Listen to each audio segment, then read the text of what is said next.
ನಾನು ಜಿ.ಆರ್. ಶಿವಶಂಕರ್.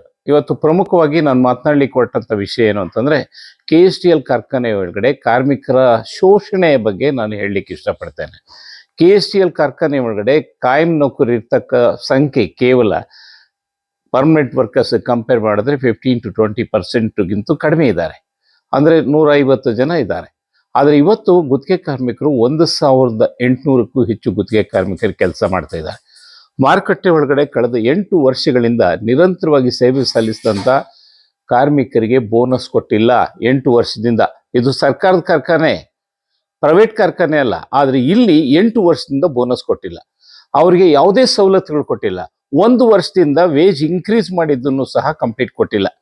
ಪ್ರತಿಯೊಂದಕ್ಕೂ ಏನು ಅಂದರೆ ಎಂ ಬಿ ಪಾಟೀಲ್ ಕೇಳಬೇಕು. M B Patil I think ಇದೇನು ಗೊತ್ತಕ್ಕ, ಯಾವತ್ತು ನನ್ನ ಹೋರಾಟದ ಇತಿಹಾಸದಲ್ಲಿ 43 ವರ್ಷಗಳಿಂದ ಕರ್ನಾಟಕ ಸೋಪ್ಸ್ ಅಂಡ್ ಡಿಟರ್ಜೆಂಟು 95 ಕೋಟಿ ನಷ್ಟ ಇದ್ದಾಗಲಿಂದ ನಾನು ಒಬ್ಬ ಕಾರ್ಮಿಕ ಮುಖಂಡನ ಕೆಲಸ ಮಾಡ್ತಾ ಇದ್ದೇನೆ.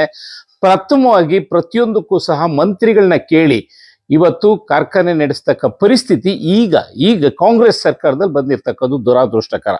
ಯಾಕೆಂದ್ರೆ ಸನ್ಮಾನ್ಯ ಮುಖ್ಯಮಂತ್ರಿಗಳು ಸಿದ್ದರಾಮಯ್ಯನವ್ರಿಗೆ ಗೊತ್ತಿದೆ ಯಾವ ರೀತಿಯಲ್ಲಿ ಅದನ್ನ ನಡೆಸಬೇಕು ಅನ್ನೋದ್ರ ಬಗ್ಗೆ ಅವ್ರಿಗೆ ಗೊತ್ತಿದೆ. ಆದರೆ ದುರಾದೃಷ್ಟ ಇವತ್ತೇನು ಅಂದ್ರೆ ಕಾರ್ಮಿಕರ ವರ್ಗಾವಣೆ, ಅದಲ್ಲದೆ ಇವತ್ತೇನು ಗೊತ್ತಾ, ಏನು ಗುತ್ತಿಗೆ ಕಾರ್ಮಿಕರು ವರ್ಗಾವಣೆ.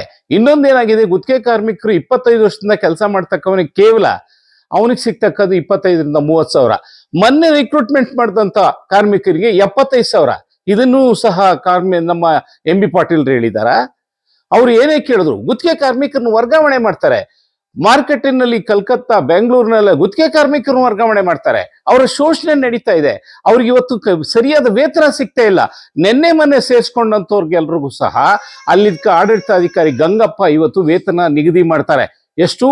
75ರಿಂದ ಇವತ್ತು 90,000ವರೆಗೂ ನಿಗದಿ ಮಾಡ್ತಾರೆ. ಯಾರು ಇವನ್ ಕೇಳೋರು?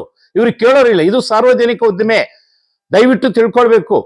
ಮನೆ ಎಂ ಬಿ ಪಾಟೀಲ್ರು ಪ್ರತಿಯೊಂದಕ್ಕೂ ಇಲ್ಲ, ಯಾರು ಟ್ರಾನ್ಸ್ಫರ್ಗೆ ಇಂಟರ್ಫಿಯರ್. ಸ್ವಾಮಿ, ಕಾರ್ಖಾನೆಗಳಲ್ಲಿ ಕಾರ್ಮಿಕ ಸಂಘಟನೆ ಇರೋದು ಕೇಳೋದಕ್ಕೋಸ್ಕರ, ಅನ್ಯಾಯ ಆಗಿದ್ನ ಪ್ರತಿಭಟನೆ ಮಾಡೋದಕ್ಕೋಸ್ಕರ. ಇದು ಸಾರ್ವಜನಿಕ ಉದ್ದಿಮೆ. ನಾವು ಉಳಿಸ್ಕೊಂಡು ಬಂದಿದ್ದೇವೆ. KSTL ಕಾರ್ಖಾನೆ ಒಳಗಡೆ ಸಾಬೂನ್ ಕಾರ್ಖಾನೆ ಉಳಿಸ್ಕೊಂಡು ಬಂದಿದ್ದೇವೆ. ಅದು ಕೀರ್ತಿ ಸಂಘಟನೆಗೆ ವಿನಃ ಅಧಿಕಾರಿಗಳಿಗಲ್ಲ ಅಥವಾ ಸರ್ಕಾರಕ್ಕಲ್ಲ. ಈ ಕಾರ್ಖಾನೆ ಉಳಿಸಿರ್ತಕ್ಕದ್ದು ನಮ್ದು. ಇಲ್ಲಿ ಆಗ್ತಕ್ಕ ಅನ್ಯಾಯನ, ಭ್ರಷ್ಟಾಚಾರನ ಬೆಳಕಿಗೆ ತರ್ತಕ್ಕದ್ದು ನಮ್ಮ ಡ್ಯೂಟಿ. ಇವತ್ತು 1 ವಾರದೊಳಗಡೆ ಬಗೆಹರಿಸ್ತೀನಿ ಅಂತಂದ್ರೆ ಎಲ್ಲಿ ಬಗೆಹರಿಸಿದ್ದೀರಾ ಕಾರ್ಮಿಕರ ಸಮಸ್ಯೆನ? ಪ್ರತಿಯೊಂದು ಕೇಳಿದ್ರು ನಿಮ್ managing director M B Patil ಕೇಳ್ಬೇಕು. ಎಂ ಬಿ ಪಾಟೀಲ್ ಪ್ರತಿಯೊಂದಕ್ಕೂ ನೀವೇ ಇಂಟರ್ಫಿಯರ್ ಆಯ್ತು ಅಂತಂದ್ರೆ ಕಾರ್ಮಿಕರ ಸಮಸ್ಯೆ ಬಗೆಹರಿಯುತ್ತದೆ?